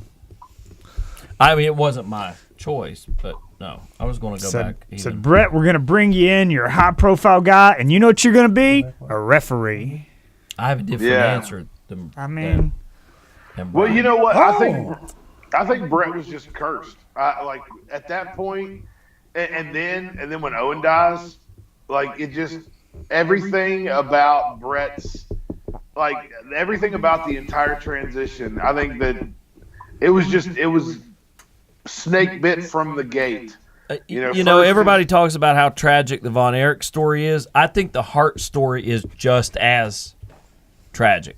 I really do. From I don't know, man. I seen that Von Erich Viceland show. I haven't seen it yet. Don't spoil it. Is it good? Oh my God! A bunch of them die. Spoiler alert. How about all of them die? Not Kevin. Not Kevin. Not Kevin. So I got a slightly different one. During his first WWF run in the early '80s. It really burned a lot of bridges, but I thought that Barry Windham as the Stalker was the worst misuse of talent. I mean, Barry Windham was having 60-minute Broadways with Ric Flair. WWF brings him in and just completely craps on him as the Stalker. They never use him. Now, when he was there, I don't know if you guys know the story or not, but Dusty Rhodes loved Barry Windham like a son. Like a plumber son. Well, like a plumber grandson. So Dusty is getting ready to pull a bunch of talent from Florida into the Crockett territory, into the Mid-Atlantic. And this is about 83, 84. Gotcha. And Barry Windham, they're telling everybody, guys, this is Flair's successor. Flair's going to have the belt for a couple more years, and from 85 to 90, Barry Windham is going to be the NWA champion. He's never going to job to anybody. He's the savior. He's the future. Barry Windham goes to the WWF. All of a sudden, he's in the WWF with Mike Rotundo doing the U.S. Express. That was Barry Windham's first WWF run. Wasn't Barry Windham at one of Gary's shows here recently? He was. He sure was. He sure was. Nicest guy in the world. Knees hurting him, a lot of pain, that kind of stuff. But every fan fest I've been to that he's been at has been very nice, just a real reserved. Then he goes back, and he has that great late 80s run, with Jim Crockett Promotions, and he's one of the Four Horsemen. They finally switch him over, and he's heel for a little while. And then goes to WWF, and they just completely misuse, an NWA world champion who had just been wrestling Ric Flair at the top of his game, in his prime, and really had a chance. Well, that's kind of what Vince has done through the years. If it's not his guy, typically it seems like that he don't give him a lot of rope. There's a few examples, which we'll talk about here shortly. Or not a few examples, but a few exceptions. That's the word I'm looking for. But Dusty Rhodes, look what he gave Dusty Rhodes. But Dusty made it work, you know what I mean? Right. I mean, Dusty was going to turn anything. Now, Dusty was long in the tooth at that point, didn't have a whole lot of great matches left in him, but, Can you imagine if 70s and 80s wrestling had social media? That'd been wild, wasn't it? Here's a question for you, Steve. Do you think that Barry Windham's success in either company, really, has anything to do with his loyalty? Because you just talked about he went to the first he was in the Crockett Promotions, then he goes to WWE and he's in the U.S. Express, then he goes back to WCW, then he comes back to the WWE and he's a Night Stalker, then he goes to WCW and does the Lone Wolf, then he comes back to the WWE as to be the a Blackjack.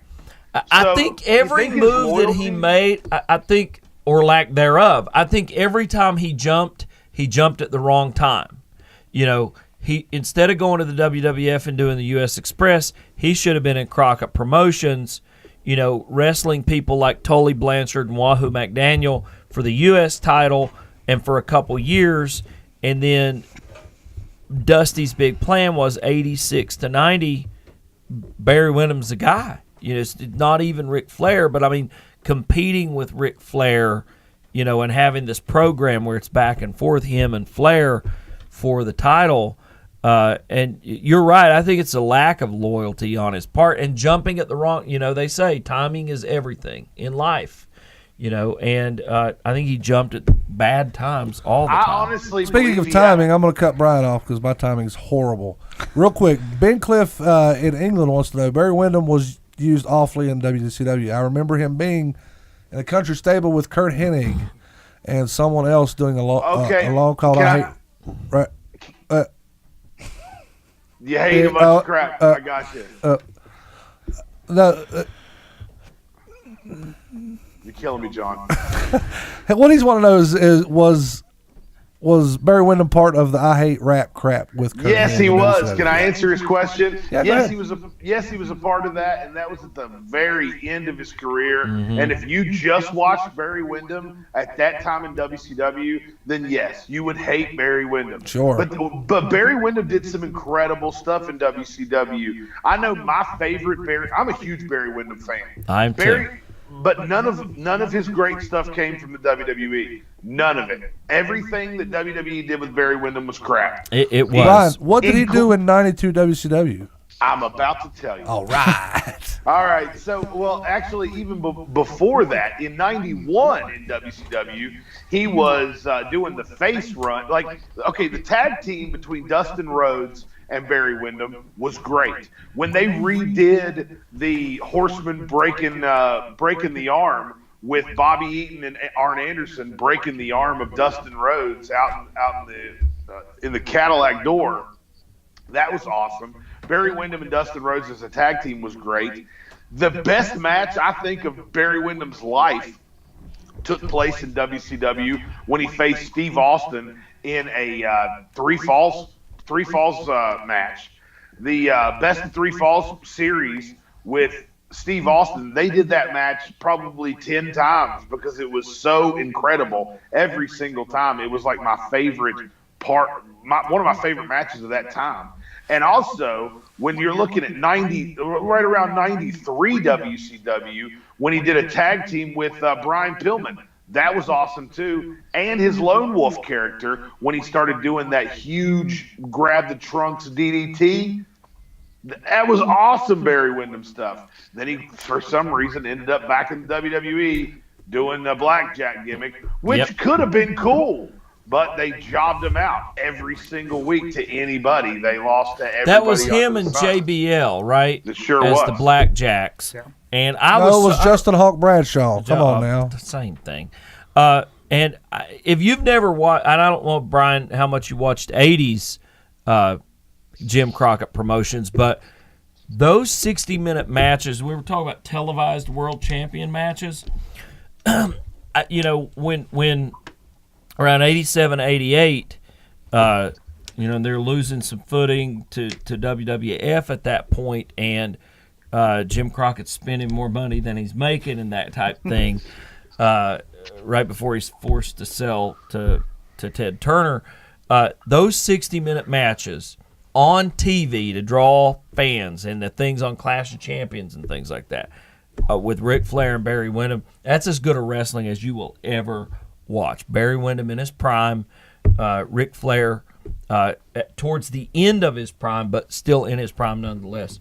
Fantastic. I definitely seen those matches too, and I swear if you watch the Steve Austin Barry Wyndham best of three falls match, I'm gonna look those up, Brian. It will remind you of Barry Windham versus Ric Flair. Mm-hmm. Sorry, John. Oh, you're fine, brother.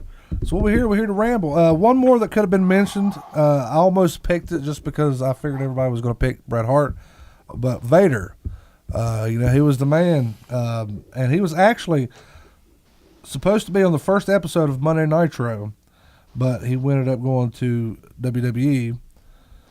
He was actually supposed to face Hulk Hogan the week after Nitro started, but like I said, he went to WWE and debuted at the '96 Royal Rumble. And you know who to blame for that? Who's that? Bischoff? One of your favorite wrestlers. One of your favorite wrestlers ruined two amazing careers. Sting. Shawn Michaels. When Big Van Vader went to the WWE, Shawn Michaels caused him to not get anything the way he wanted. Even got into his head to the point where he didn't believe in himself anymore. That's what Shawn Michaels did to Big Van Vader. And you know what? Shawn Michaels did the whole born-again Christian now. If you want to ask for forgiveness about something, it should be about Big Van Vader and Shane Douglas. That's what Shawn Michaels should ask God for forgiveness for every single night of his life. I want to know why you cannot decided help to yourself give to me jump such to Shane a Douglas down the reference road. I'll just say every episode. You didn't have to say Shaw's my favorite. And it's my fault. I'm not putting you down the road. I'm just saying I agree with you. I loved Vader, and Vader was one of the best WCW World Heavyweight Champions. Did you guys like the Mastodon mask, though? Did you guys like the Mastodon mask? I liked it. I was a big fan. I didn't like it. I didn't like that. I loved it when the smoke came out the shoulders. Yeah. You know what else I liked? I liked the big white cape that he wore, the Colorado White Castle cape that he used to wear. White Castle. White Castle. That sounds good. Man, Beckley could what use time is it? Steve, you're going to have to invest in a White Castle. White Castle and wrestling. That's right. No, I mean, you don't remember the White Castle of Fear match with Sting? Oh, yeah. Yeah. And he had the big fur cape on? Could have said Medusa. She came over to WCW and did nothing. At least Vince had her wrestling every now and again. But we'll move on because that's pretty well all I got there. Best used? We'll go to the best used. I'm going to say, talking back to Smoky Mountain Wrestling, I think that Sonny was the best used. Wait, we're including other places? I thought this was just WCW, WWE. Brian, I want you to read something here real quick, brother. Talent that jumped ship, not just wrestlers. During the Monday Night Wars. Wait a minute. Yeah, that should have been Raw and Nitro. Raw, WCW and well, they could have come from anywhere. Just it had to be during that time frame. Yeah, I guess technically. I think. Well, that means Barry Windham don't even count. What do you mean? Because he didn't switch during the Monday Night Wars. Sure, he did. You just said that he went from. No, but that was not during the Monday Night Wars. During the Monday Night Wars, he was just in the West Texas Rednecks in WCW. That was the only thing he did during the Monday Night Wars. Still, it makes my point. You just made my point. Although I don't know how much worse you could get, the Blackjacks versus the West Texas Rednecks. But anyway. So he jumped back to WCW and wasn't used right. Well, the I Hate Rap crap was not a great. Sonny is your Sonny's best used, Sonny's my best. Is my best used. Guys, you can say what you want to, but and Derek has alluded to it with Lana and her body, but man. Well, Tori Wilson, during her Hall of Fame speech, she mentioned that some of the fans out there, she was a part of their puberty. Sonny was a part of my puberty as well. That was law school for me, but nevertheless, it's the same. And I thought she was a great deal of the difference maker of what kept WWF in competition with WCW, because absent, I'm saying you got a handful of talent there that kept WWF within striking distance of WCW, and Sonny was right there with it. Like to get a handful of something. I don't know. I completely disagree. I feel like the greatest accomplishments of Sonny's career was when she slept with Bret Hart and Shawn Michaels. Allegedly, Brian. Allegedly. Either way, I don't think that she. Really, I'm not ashamed to say this, but there's still times today that I'll see a clip from Sonny back in that era, and I'm like, wow, she was gorgeous. Yeah, she really was. My favorite time with Sonny was Smoky Mountain. I have to say, Smoky Mountain. I loved her in Smoky Mountain Wrestling. I really did. And I'm gonna have to back up and watch some of that. I don't think I ever. It was really good when she managed Primetime Brian Lee. Primetime Brian Lee, yeah. And Chris Candido as a tag team, actually. Man, and what was cool is Brian Lee was the champion. He was the Smoky Mountain Heavyweight Champion. Chris Candido was the real world's champion. He brought in the North American Championship from some other company, and she managed both of them when they won the Smoky Mountain Tag Team Championships. So both of them had 2 belts. So they were really good. And I mean, the phrasing of the question exactly, and I didn't read your question to mean from one big company to the other big company. It was best used. I thought Sonny was best used. Sean thought so speaking too. of, what's interesting is not only did Sonny come over in that batch, but you had Sonny coming over, Chris Candido coming over, Brian Lee coming over, and all those Smoky Mountain guys. And really, if you look The at DOA guys, all the Harris DOA. brothers, yeah. The Harris brothers, and Chains was Brian Lee.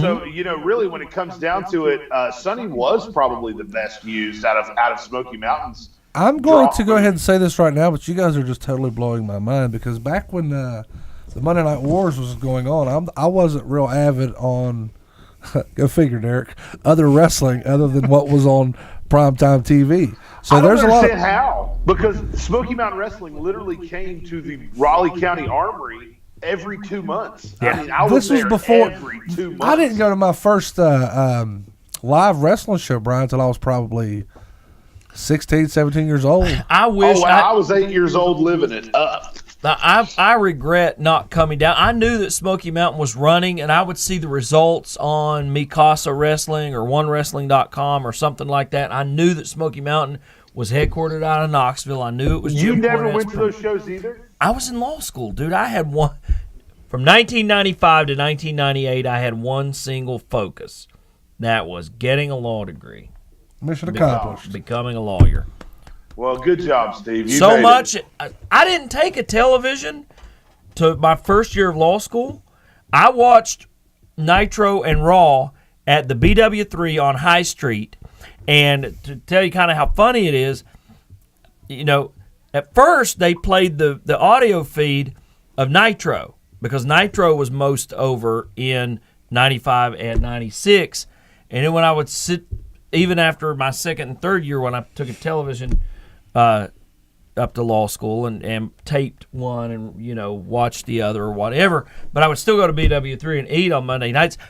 I knew WWF was going to win the Monday Night Wars when they changed the audio at BW3. And I thought this is over.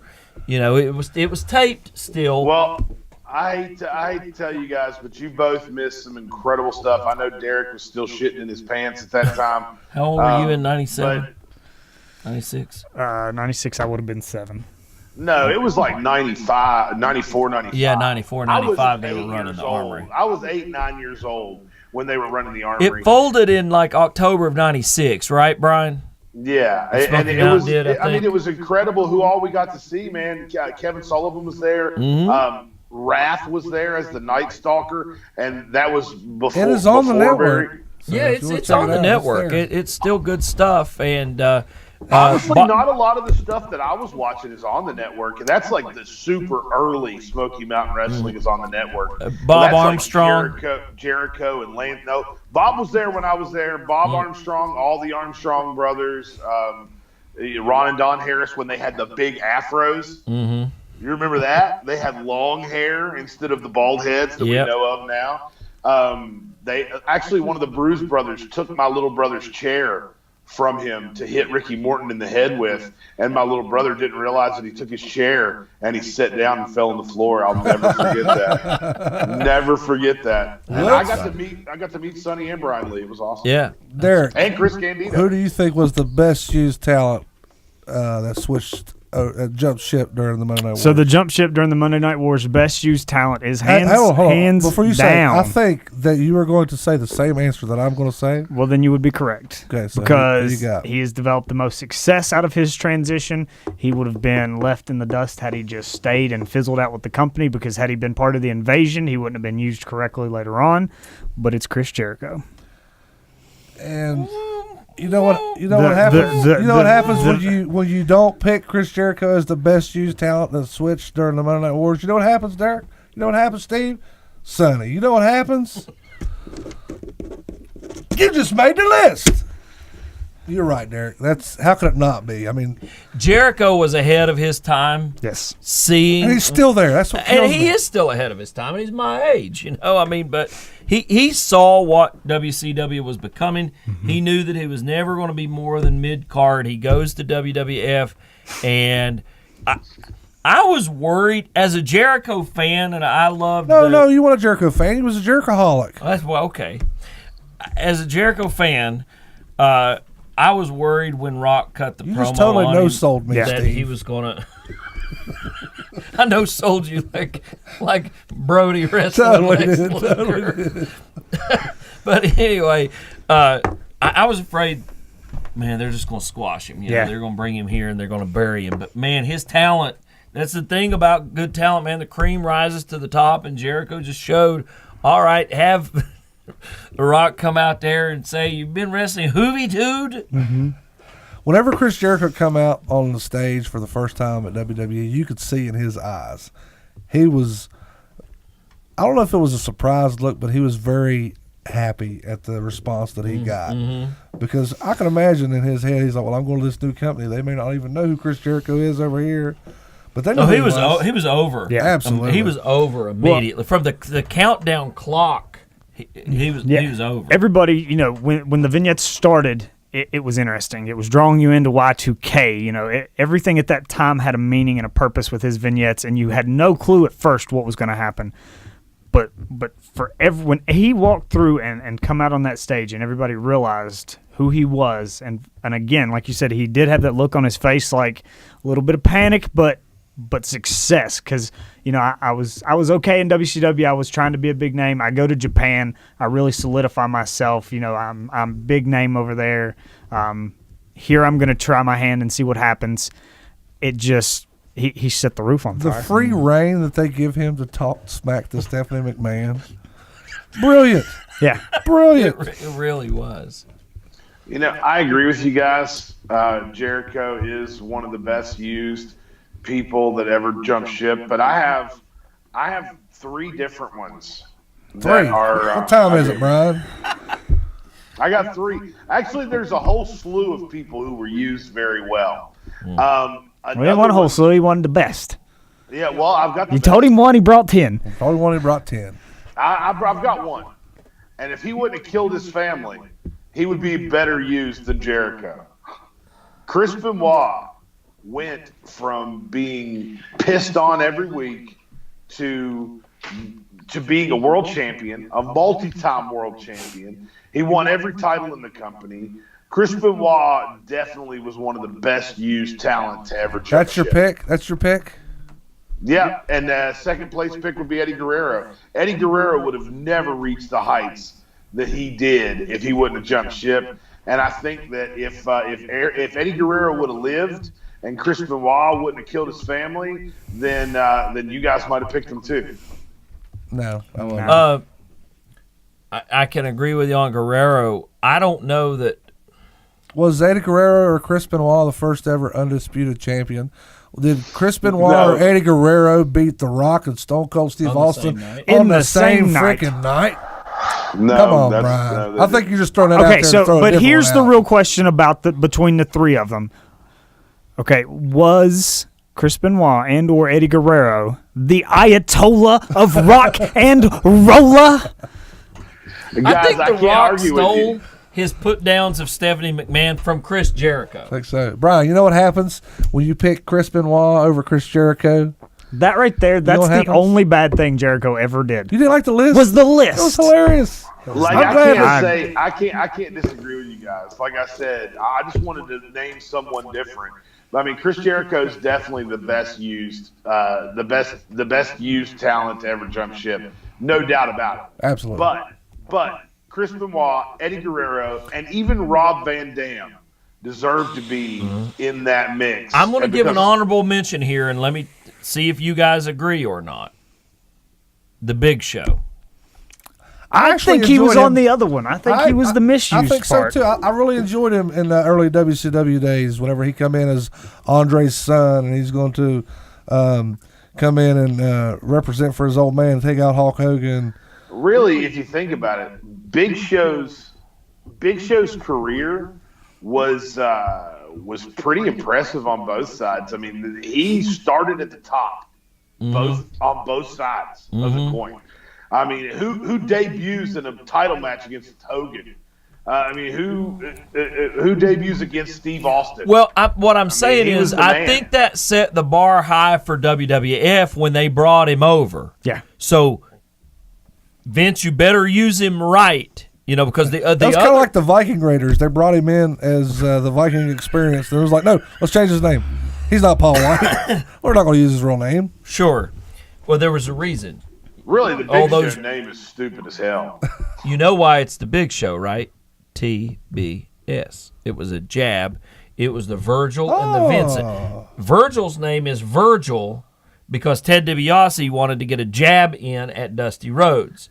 So he made his black servant Virgil. Wow. And that's how Vince and Ted DiBiase got jabs in at Dusty Rhodes. Okay. And then WCW used it. So it's called Vincent. They called him Vince. So for people that are watching or unaware, because they didn't give you the what full you're saying story, is, Dusty Rhodes' real name wasn't Dusty Rhodes, baby. It was Virgil Reynolds. Virgil Reynolds. That's true. That's true. Yeah. But you're saying that Virgil was just a rib? Vincent was just a rib? The character, the wrestler, the Yes. man is just a rib? Everything about him. And he was just as lonely in New Jersey or New York at WrestleCon this year as he has been every other time that I have ever seen Virgil. Man. I still think there's money, and this is something that this is an inside of SCW, and I was totally going to do this. I wanted to bring, and you can ask John Covey, I brought it up to him. I wanted to bring Virgil to SCW and have his gimmick be that he was the greatest wrestler of all time, have him come out in big robes and be the greatest wrestler of all time, and then actually make some way for him to screw up and win the title, and then end up keeping it for like 6 shows. And you think he's going to lose it, and he just keeps winning by accident. That would be good. That would be I was good. totally going to do that. A couple other honorable mentions. The Giant was also on my list.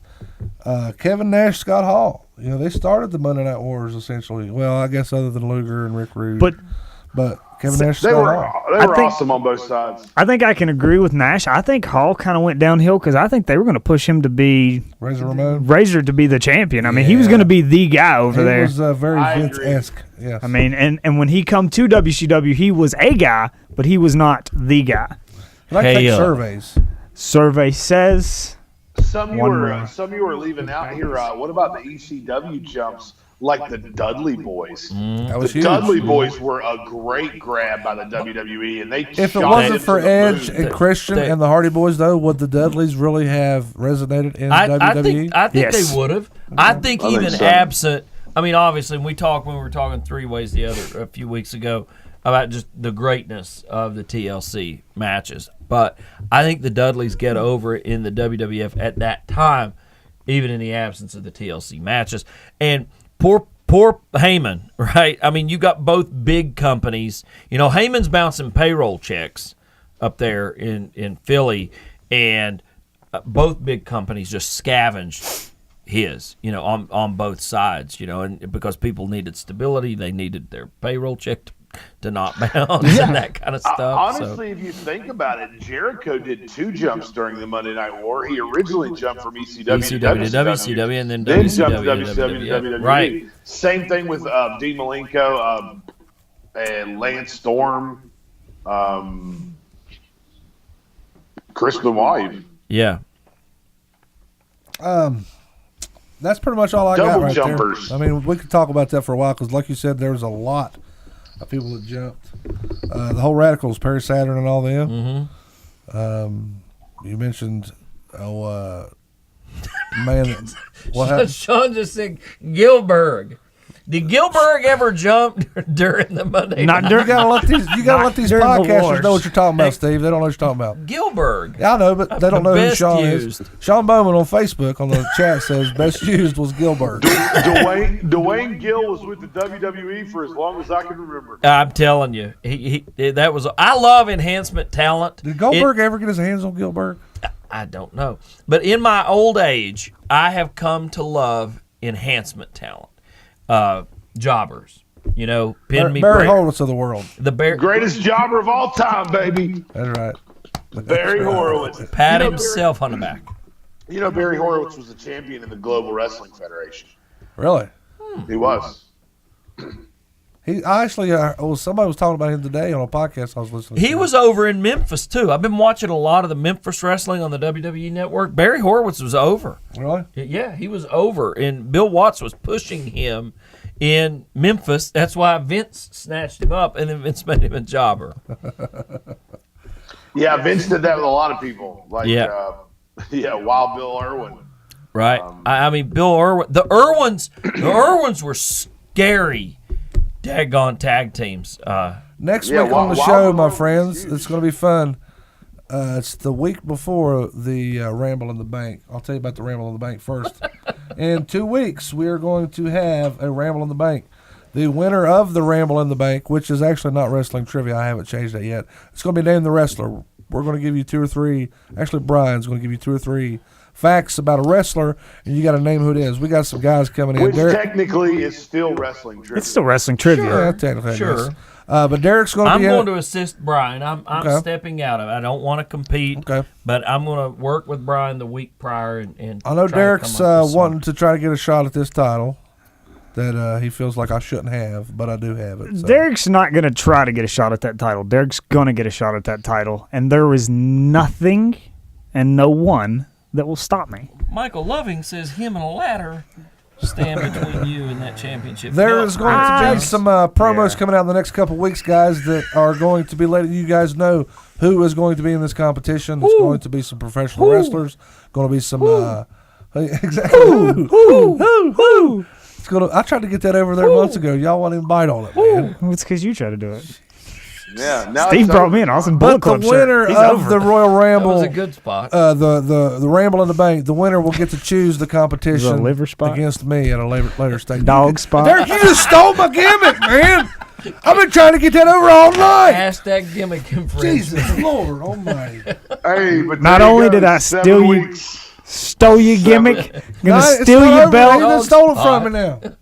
I can't win for losing. A parking spot. Anyway, the winner will get to choose what kind of competition they will have for me, with me for the title at a later date. But next week on the show, my friends, what has been the biggest missed opportunity of the WWE? Oh. This should be a tough one because there has been a lot of them. You mean Are you talking about in the last week? Just yesterday, Brian. Yeah. Brian's bringing man, 10 next week, and that's only from the past 2 months since Right. WrestleMania. As a whole, I mean, it's Gosh. Man. this. As Is, a okay, whole? tell me this. So let me. Tell me Is it this an is not going to be one of extended- the longest rambles of all time. All right, That's what so I'm saying. It's an extended episode. It's going to be 4.5 hours long. Episode and in 2. 5 parts. so let's ask this because you want to bring your graphic back up there. Sure. Get All right, it, Stiller. I'll you know. take it up there. So it says the biggest missed opportunity of the WWE. Okay, so you're saying we can't use WWF? That's right. Okay, fair You enough. put it on there. Fair enough. All right. So, what year did the Panda Company force WWE? 2001, I 2000. think. 2002. I was thinking like 5.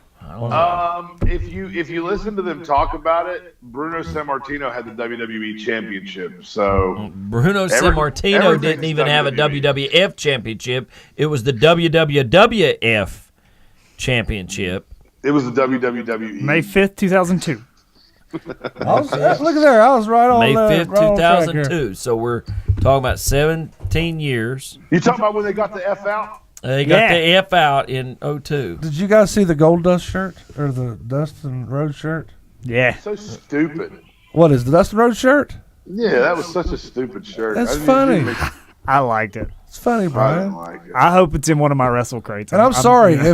if AEW, if all you have to offer me is Dustin Rhodes, that ain't gonna do it, boys. They don't. What are you talking they about? got All they got to more to offer than offer. I Dustin. know, but this was. What are we going to do? I'm hoping we have a bigger We've got reveal Cody. before then. Are Okay, we we'll going And to the rest have of the Nightmare family. You see this awesome jacket that the T-shirt company makes? They got all kind of cool stuff.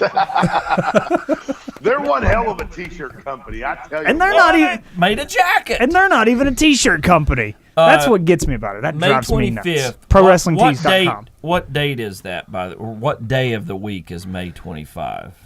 Saturday. It's a Saturday. It's the Saturday Memorial Day weekend. Sure.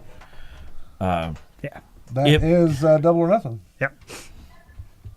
So if I'm around that weekend, and I should be, we should do a watch party for Double or Nothing. I'll probably have a baseball game. I have to check my board. Oh, Probably boy. baseball then, but I'll have to see. I I might even have a music show get booked that night. But you guys don't got to have the champ there to party. I mean, you guys can party without the champ. Will you still be the champ May 25? Damn right I will. Okay. Because whoever wins this Ramble in the Bank, it's going to be at least next month before they get. I got to prepare myself. I got to defend it every 30 days. That's exactly right, Brian. I thought there was a 24/7 rule on it anyway. Yeah, you put a 24/7 rule on it. That was when somebody else was the champ. Your ass on the way to the car. Man.